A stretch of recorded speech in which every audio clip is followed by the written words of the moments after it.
Summertime slowly fades away.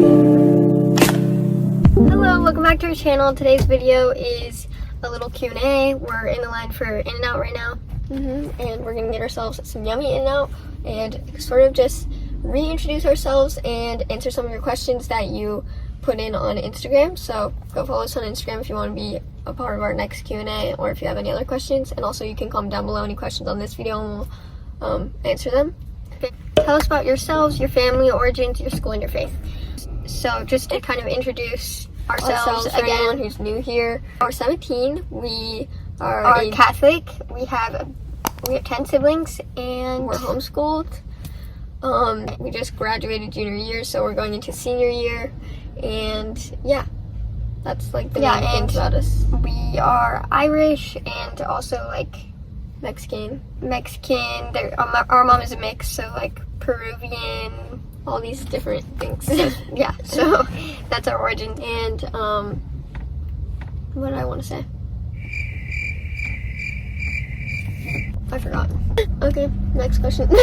We just got a lot of questions about having a big family. Do we like it? Is it ever chaotic or stressful? And do we want a big family of our own? So the answer to this is I love having a big family. Yeah, essentially. I have only good things. I just hit the curve. I do that every single time. Every single time. I have only good things to say about having a good family, and if you ask anyone in our family, they'll probably say the same thing. I couldn't ask for anything better. Like, I love having 10 older siblings. It's great. Everything about it is great. Can I get a cheeseburger, no onions? Okay. Animal style fry, no onions. Okay.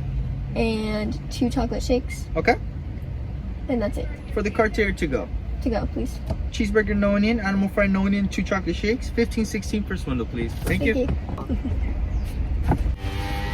Anyway, in terms of it being like stressful and chaotic and things like that, the more people there are, the more help there is. So we all help each other out, and there's more hands, more consideration for each other, and especially when you're close in age, you really form a community and you know everyone so well that it's just, we're all really tightly knit.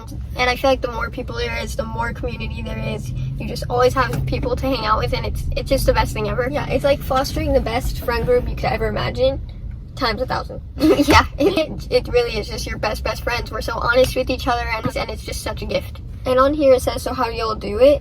And I would say one of the best ways that we have such a good relationship with our siblings is communication, and just knowing how to disagree and have arguments, with just being able to like take things lightly. Don't take everything so seriously, and don't like avoid confrontation or argument. Like, we can talk things out, we can hash it out, because we all just know each other well. Like, you have to be okay with and we can like have a big fight and then 5 seconds later be chilling together and like making jokes, listening to music, and it's the best, like, most promising relationship from when you're born. It really is like no other relationship. It's not like friends. It's so much better. Like, it's really great for me. And yes, another one of the questions was, do either of you want a lot of kids because you grew up in a big family? Yes. If you couldn't tell, we do. But obviously, God willing, whatever happens, we're open to whatever God wills. As many kids as possible. We just having a good family. Just in terms of my life in general, I don't even have a boyfriend yet, so I'm only 17. Yeah. If you're scared to have a big family, just remember that God provides, and that really is true. I know that's hard to kind of submit to God's will, but just being part of a big family, from firsthand experience, God will always provide it. You just really have to have faith. You just have to let your faith take control when you're having a family. I feel like with a lot of things, even if it's a small family, faith just really comes into play.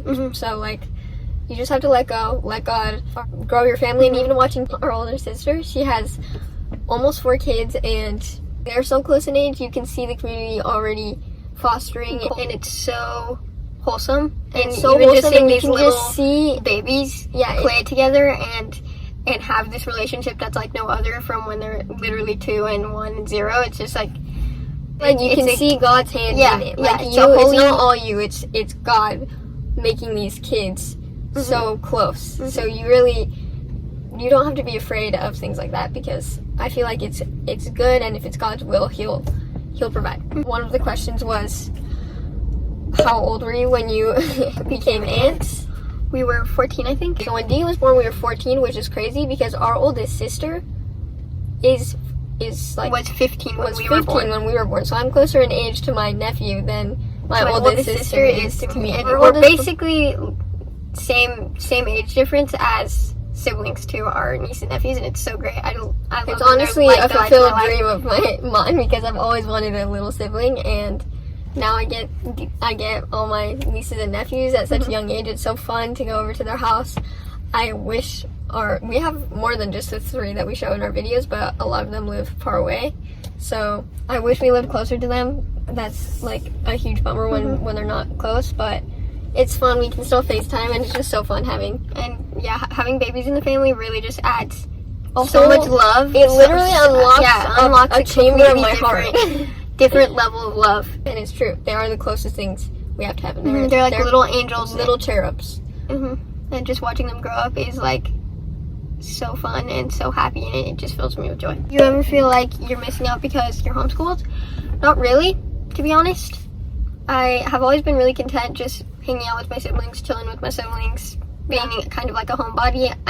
And I don't know, I'm pretty introverted, and I just love my family, and I love my home life, and I also love being homeschooled. I love the education I got, so I would never trade that for like the experience. I've never really been one for like the experience of high school. And our oldest siblings down to the last 4 didn't get homeschooled, so like secondhand I kind of know their experiences with high school, and you know, I don't really think it's all chalked up to me.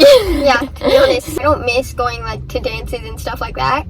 What I sometimes miss is just dressing up and like getting dressed up and like I love to like pick out outfits and like get the look for dances. That would be fun. That would be the best part. But like whenever like I'm just sitting there like, I wish I could be at a dance right now, or like tears running down my no, I don't really care about that because I have homeschooling has brought so much like good things into my life, so many benefits that it's so worth it for me. Yeah, we can just adapt our school to our life. We can do so many things. All the things you see us doing in our videos is because we're homeschooled, because we can double up and get ahead and all this stuff, so we can just experience we can have more hobbies and just have kind of a fuller life and find my own creative outlets. Live a more creative. Even this YouTube channel is a result from the fact that we have a more unique life. Like, you guys are interested in homeschooling and siblings, and we can have the time to edit these videos and share it with you guys. So I just think homeschooling for me it very much fits my personality, because I like to be in control of my school. And yeah. Why did your parents decide to homeschool the younger kids compared to the older kids? Well, actually, they were thinking about homeschooling with the oldest, but the program hadn't really developed yet, so it was just harder. Homeschooling really skyrocketed, especially with COVID. So back in the day, homeschooling was like not that big of a thing as it is now. Now that online school is like a thing, and when our parents first were looking into it, it just wasn't really that much of an option, because online, all of that stuff wasn't open. It was still new. Later, when we were in 3rd grade and the elementary school that all our siblings went through was going through a transitional kind of weird stage where it was a lot of drama was happening, a lot of people were leaving, and we weren't really learning anything. It wasn't like personal, like we weren't involved in the drama or anything like that. It was just a lot of drama with like the school and the faculty, and a lot of people were leaving, and then we just ended up not really learning anything, and it was transitioning into more like electronics and things like that instead of actually teaching us. And especially when it comes to religion, we weren't getting the fullest education. So then finally our parents were just took the last 4 and homeschooled us, and best decision ever, literally, because it's been a great experience for us. Pros and cons of being the youngest. So pros, always feeling like I'm taken care of. Like, I feel like as the youngest, you're just always taken care of and protected a lot, and everyone's protective over you. And also, I would say learning secondhand, just learning life experience, learning from example. Like, there's so many things that I don't have to go through because my older siblings macheted the forest. Literally, and it's very great for me. Like, just dating life. Like, I feel like mentally, I'm so much more mature. Dating, career life, all these experiences that I don't even have to live. I just watch my siblings go through them and learn from them. And it's learning from example. Big pro of being the youngest. I have 10 older siblings, so that's 10 people that have had all different lives and boys, so I can just see and they've had all the different experiences. Yeah, all the different types of lifestyles, and just have help and advice and an example from every single one of your older siblings. Yeah, it's true. Even you're going through stages of life, and there's always someone who will relate to whatever stage of life you're in or whatever trial you're going through. There's always someone in the house who will have some words of wisdom to give me, which is such a blessing. So those are the pros, like just support and guidance and protection kind of, and just being good role models for us.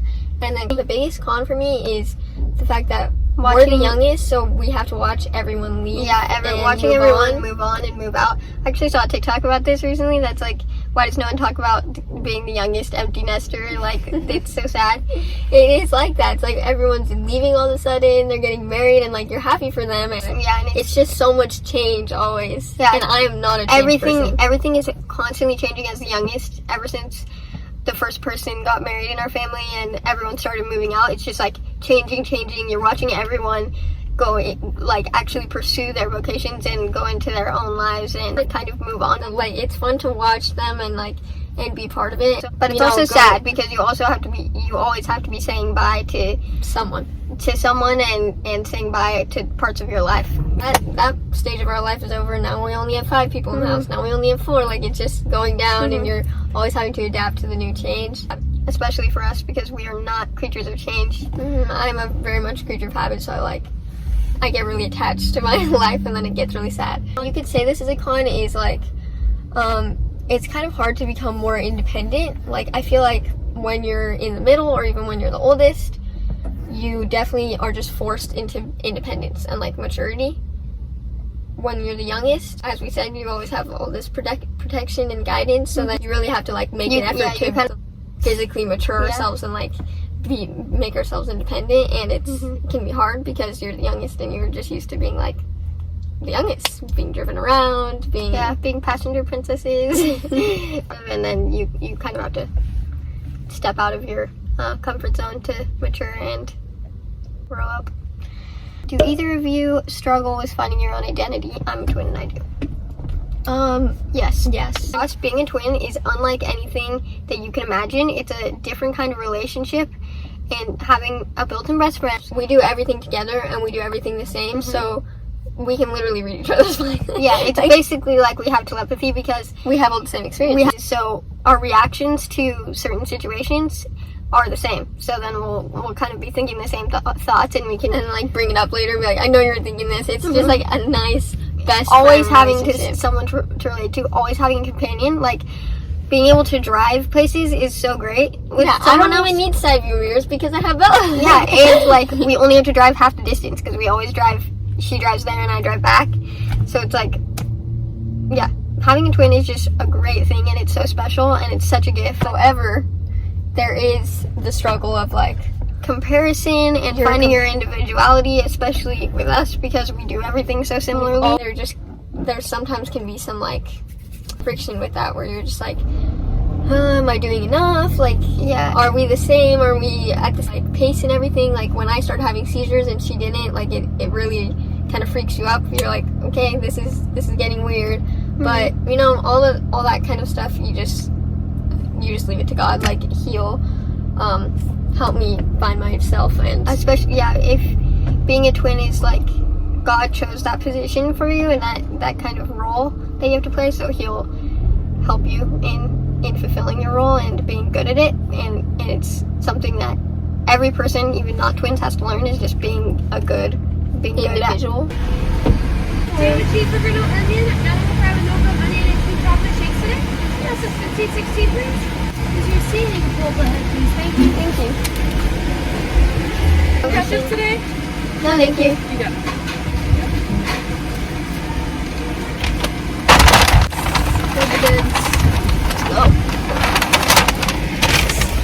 Okay, Okay, now on the way home, we're just gonna do the random ones because everything else is pretty like random, miscellaneous questions. Favorite saint I don't really have a favorite saint. I like my confirmation saint, Saint Felicity. My favorite saint, I would say, or the saint I know the most about because I read Introduction to Devout Life, is Saint Francis de Sales. I would just say he has acted in my life very much as like a spiritual advisor because I don't know, the way he talks in his Introduction to Devout Life really inspires me, even though sometimes it can be very fire and brimstone, but I like his language. And I also, an inspiration is Saint Aloysius. I read about him on his feast day, and it's literally now turned on red. It's breaking the law out here.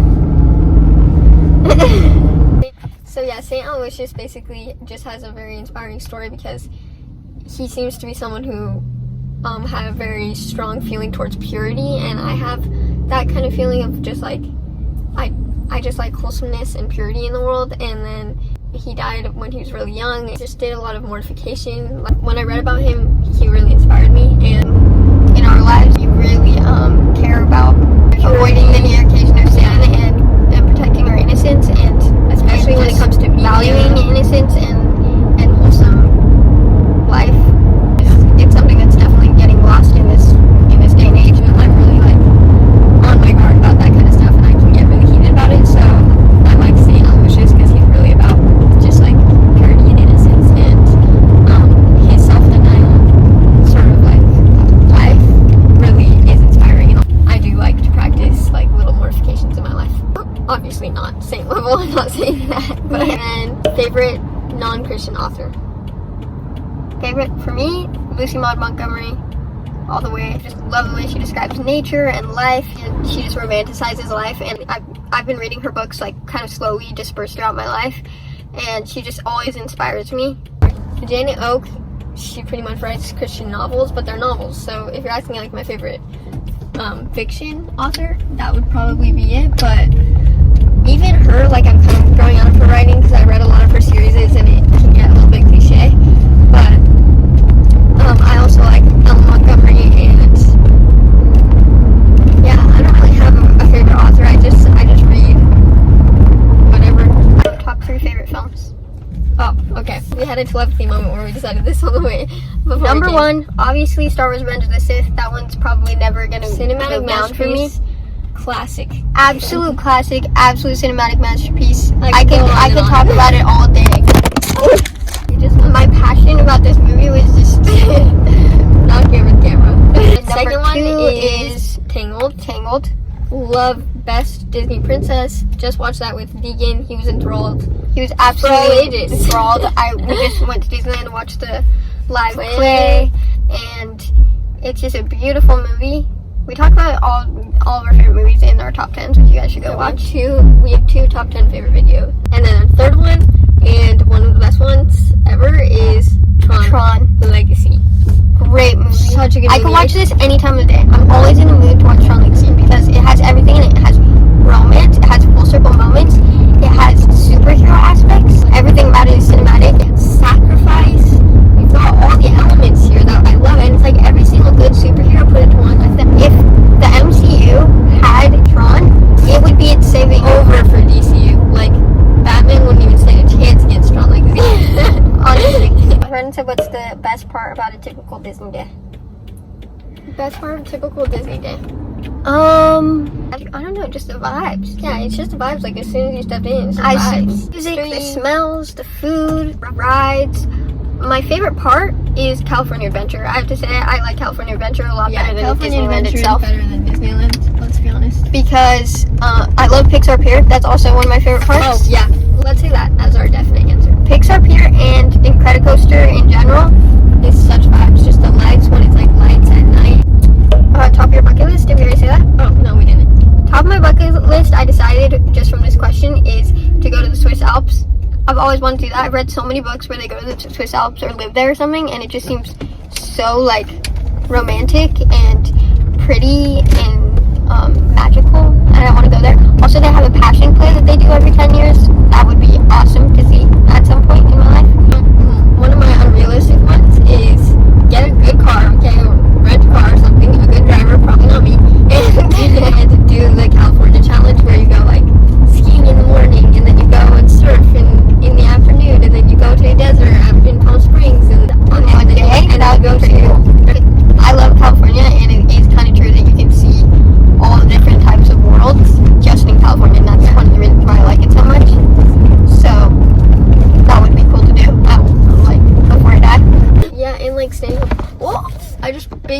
the curb. I'm on the curb. Okay, we're back down. Okay, it's because you guys are distracting me. I'm not this bad of a driver all the time. That was a good perk job though.